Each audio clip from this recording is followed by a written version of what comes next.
ko'pchilikdan keladigan yana bitta savollarimizdan biri mahsulotlari qimmat emasmi? Mahsulotlarini necha pulga xarid qilishim kerak? A'zo bo'lish uchun necha pul kerak? Xullas, shunaqa savollar ko'p tug'iladi. Yana bir bor takror aytib o'taman, a'zo bo'lish qizlarjonlar mutlaqo tekin. Bir martalik xaridingiz u sizni xohishingizga bog'liq. Eng kami 320 minglik xarid amalga oshirishingiz mumkin.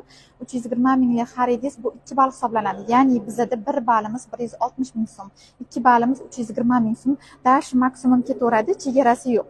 Minimum 320 minglik xarid qilishingiz mumkin. 320 ming so'm, ya'ni 2 ballik xaridingizga kompaniya bitta sovg'a qo'shib beradi.